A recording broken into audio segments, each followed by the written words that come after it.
1er décembre 1975, une cinquantaine d'élèves prenaient la direction de Metz pour visiter l'imprimerie du Républicain Lorrain. Deux groupes furent formés, dont l'un fut dirigé par M. Baudin, chef d'agence à Nancy et ancien chef d'agence à Bar-le-Duc. Chacun apprécia la visite que nous allons retracer pour vous. Tous les matins, vous lisez votre journal. Mais, pour que cet ami soit fidèle au rendez-vous, il a fallu réaliser des prouesses. Comment toutes ces informations sont-elles acheminées? Si vous avez utilisé la correspondance écrite ou parlée, vous ignorez peut-être ce qu'est un téléscripteur. Figurez-vous deux machines à écrire, l'une à Paris et l'autre à Metz.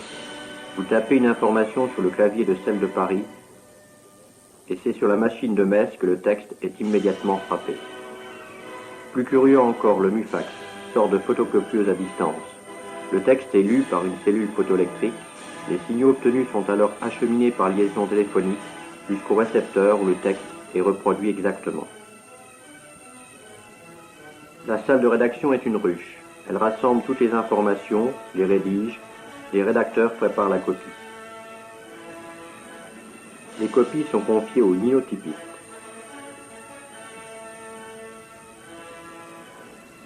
Mergenthaler a inventé à la fin du siècle dernier une machine fort ingénieuse, la linotype, appelée ainsi parce qu'elle compose des lignes. À chaque frappe descend d'un vaste magasin une matrice en creux de la lettre frappée, puis les autres lettres et signes constituant la ligne. Un jet de plomb en fusion est envoyé et on obtient la ligne en positif. Le lendemain, ces lignes de plomb sont refondues et le plomb peut être réutilisé. Rapidité, caractère toujours impeccable puisqu'ils sont spécialement moulés et ne servent qu'une seule fois, la linotype travaille vite et bien. Vite, oui, mais pas encore assez vite pour notre époque. En 1969, 2 fondeuses automatiques sont entrées en service. Le texte, frappé sur un clavier perforateur, est transformé en ruban perforé.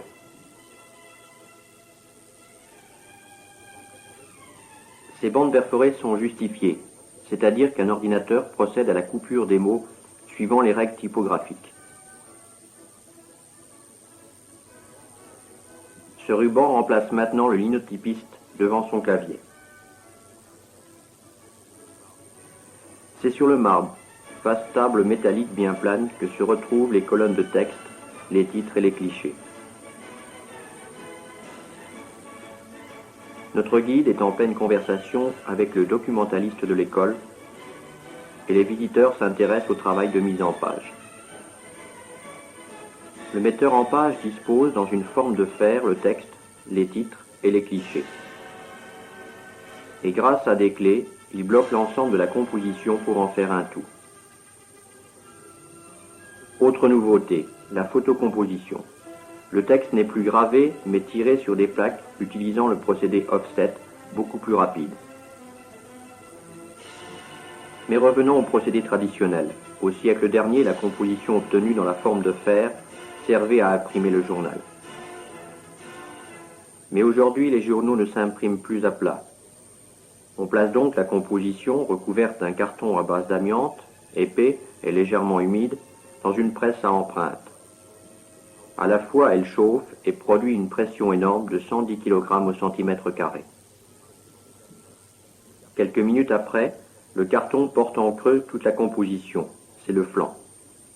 Ce flanc, qui est souple, est arrondi en demi-cercle et on coule sur lui, et sous pression, du plomb fondu. On démoule la coquille, demi-manchon de métal, qui porte sur sa face bombée les caractères et les clichés comme ils étaient sur la composition.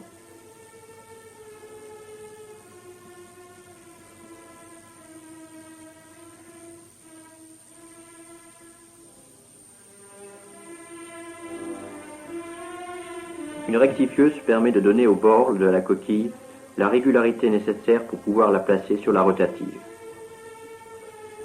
Les coquilles sont placées sur les différents cylindres de la rotative. 2 cylindres sont face à face, l'un imprimant le recto, l'autre le verso de la page. Cette rotative est longue de 24 mètres et haute de 6.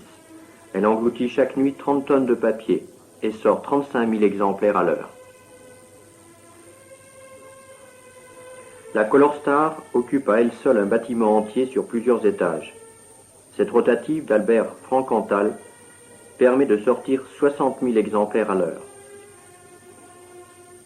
Les journaux sont ensuite pliés, mis en paquet ou entourés d'une bande adresse pour être expédiés aux abonnés.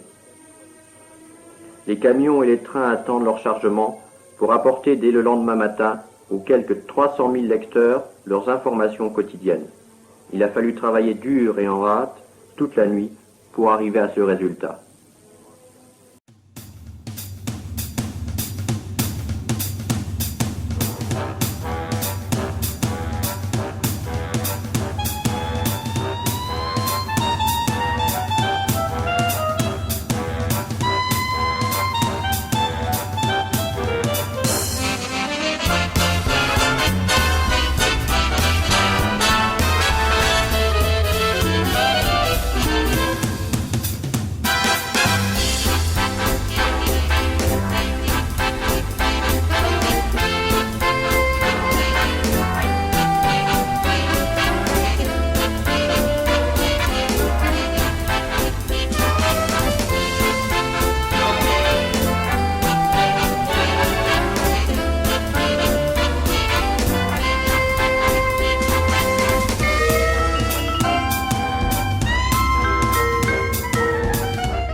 Une idée simple et ancienne, le carnaval, vous connaissez?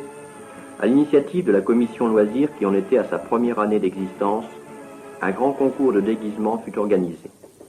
Tous les élèves furent invités à trouver les accessoires nécessaires pour transformer pour quelques heures leur personnalité. Les 15 jours précédant le Mardi Gras furent critiques. Peu d'élèves voulaient croire à une réussite possible. Et le déclic se produisit.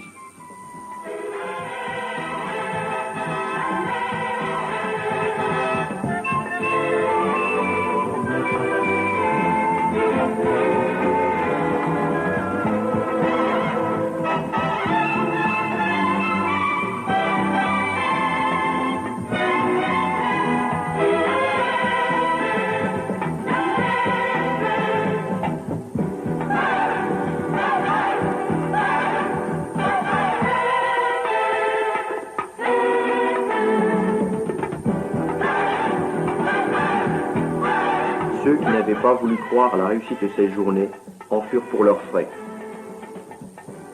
Les spectateurs rangés dans la cour assistèrent au défilé. Un jury fut chargé de la désignation dans chaque classe du meilleur déguisement.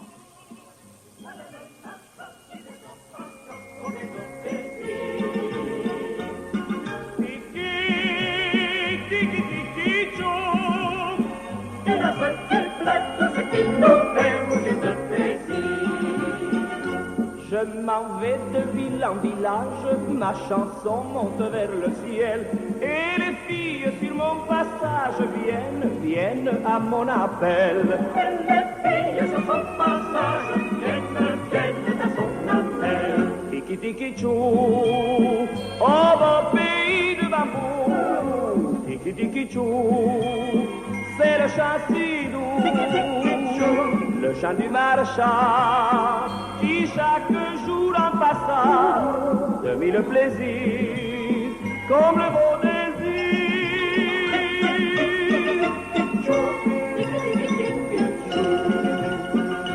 Voulez-vous des gâteaux d'amandes, fruits confits ou marrons glacés? C'est si bon qu'à donner gourmande, et tant pis si c'est un péché.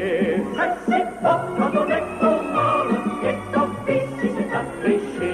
Tiki tiki chou, oh beau pays de bambou. Tiki tiki chou, c'est le chant si doux, le chant du marchand qui chaque jour en passant te mit le plaisir comme le beau désir.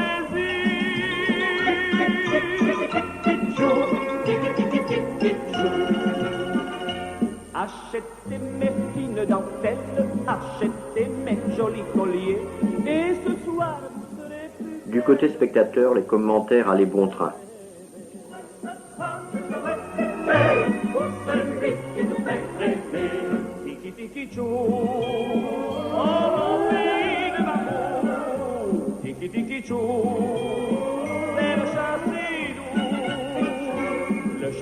Le jury, indécis, se donna un temps de réflexion.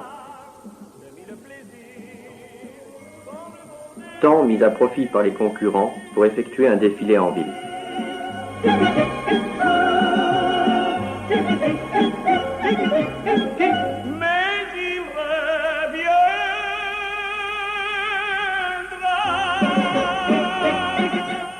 Le jury était prêt pour un deuxième passage des concurrents.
Fut enfin la proclamation des résultats par Monsieur le Supérieur.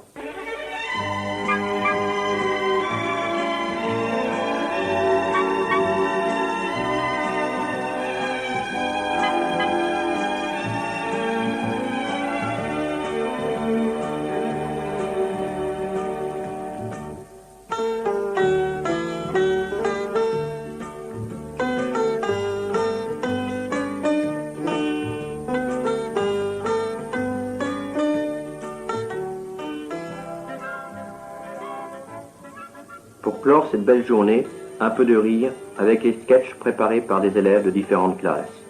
La toilette tout d'abord.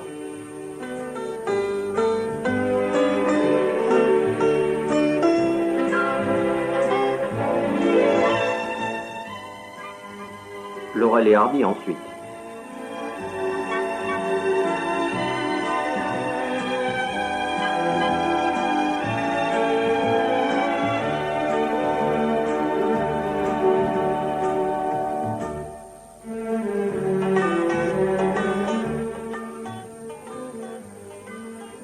L'employé modèle au guichet d'une gare SNCF,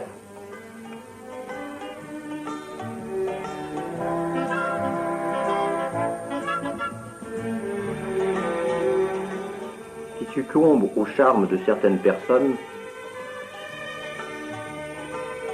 en fait attendre d'autres, mais ne peut résister à certains arguments.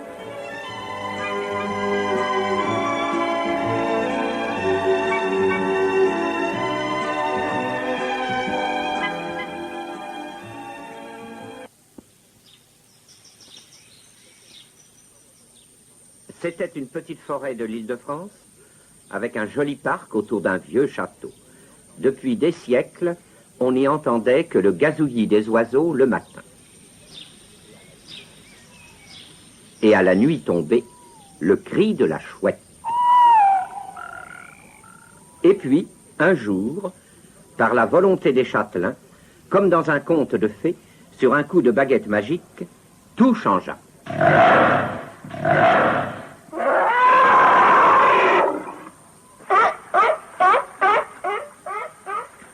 Les châtelains étaient le comte de la Panouse et ses fils, qui donnaient ainsi libre cours sur 200 hectares et à 40 kilomètres de Paris à leur amour des bêtes.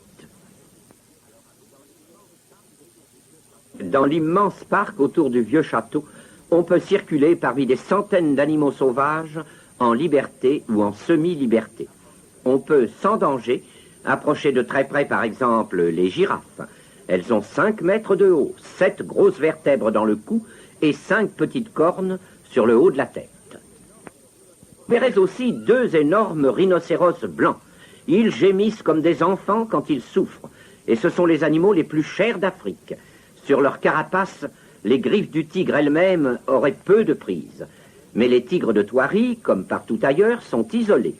Il ne reste plus que 800 tigres dans le monde. Et l'on dit que quand ils ont goûté la chair humaine, comme cela arrive encore quelquefois aux Indes, ils ne peuvent plus s'en passer. Tout le parc est dans leur grand pyjama rayé. Les zèbres, en troupe, toujours sur le qui-vive, courent dans tous les sens.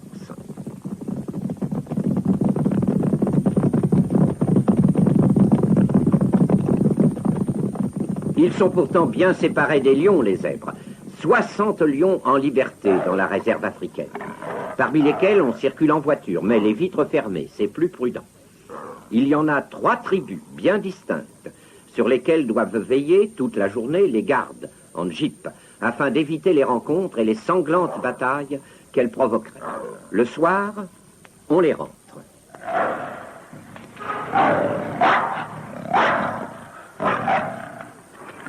Combien faut-il de kilos de viande par jour pour nourrir toutes ces bêtes? Environ, disons, 5 kilos de viande avec un os. Par animal? Par animal, oui. Ça fait combien tout ça? Ça fait 200 kilos de viande, quoi, pour approximatif, quoi. Oui. De la viande très fraîche, bien entendu. Très fraîche, oui.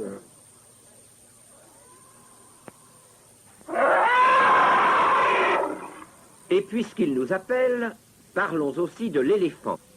C'est le plus gros animal de la Terre après la baleine, mais la baleine vit dans les mers. Il grossit pendant 10 ans d'à peu près 30 kilos par mois. Ils sont 4 à Thoiry. Chacun veille la nuit à tour de rôle sur les 3 autres, comme dans la brousse. Et si, après plus de 20 mois de gestation, une éléphante venait à mettre bas, l'autre l'assisterait pendant de longs mois, comme infirmière et comme nurse. Un autre gros animal, un énorme animal même, c'est l'ours blanc polaire. Thoiry en possède un couple magnifique. Le mâle, qui s'appelle Narvik, approche des 700 kilos.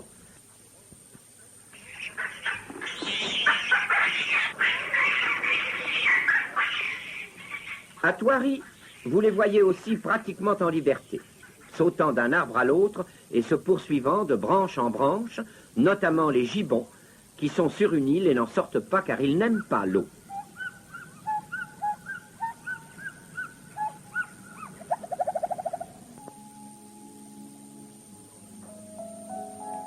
L'élan du Cap. Dans son ensemble, il fait un peu vache pour une antilope, bien qu'il soit la plus grande de toutes, juste après son proche cousin, l'élan de Derby. Les pilotis de ses jambes et le périscope de son cou ne sont là que des raisons de sécurité. Sans ennemi, l'autruche serait peut-être courte sur pattes, la tête dans les épaules. Le vautour moine. C'est de tous les vautours le plus nordique, puisqu'il remonte jusqu'au nord de la Bulgarie et en même temps le plus gros pour l'Europe. Ce qui frappe d'abord, c'est l'animation qui règne dans les grands troupeaux de ces élégantes gazelles. L'impala est d'une grande méfiance. Il connaît de nombreuses ruses destinées à surprendre. Telle cette habitude de faire semblant de brouter, puis de relever soudainement la tête.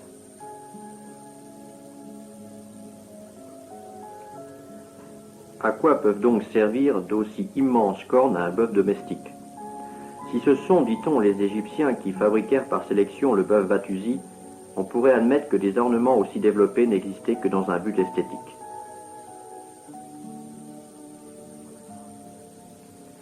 S'il n'a pas la grâce et l'agilité d'un cheval, l'hippopotame, malgré ses 3 tonnes, se déplace rapidement. Dans l'eau, il nage, ou plus souvent, marche au fond du lit de la rivière. Il ne mange que de l'herbe qu'il broute la nuit. Ils font de l'autostop pour avoir de la nourriture que vous n'avez pas le droit de leur donner pour des raisons de sécurité. En effet, ne vous laissez pas attendrir. Il n'y a qu'à la télévision où Nounours soit affectueux. Dans la réalité, il vaut mieux ne pas se frotter à la fourrure soyeuse des ours. Les airs bonhommes cachent un très mauvais caractère.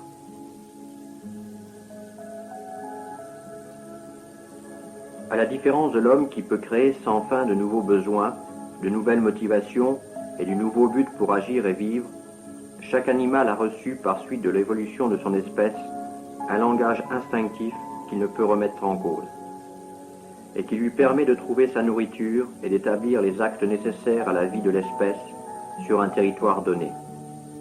Compte tenu d'un climat et d'une végétation spécifiques et face aux autres espèces animales, dont certaines sont éventuellement des proies ou éventuellement des prédateurs.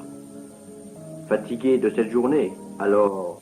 Et maintenant, mes chers petits, bien vite il faut se mettre au lit, et dès que vous serez couchés, j'irai vous embrasser, et j'irai vous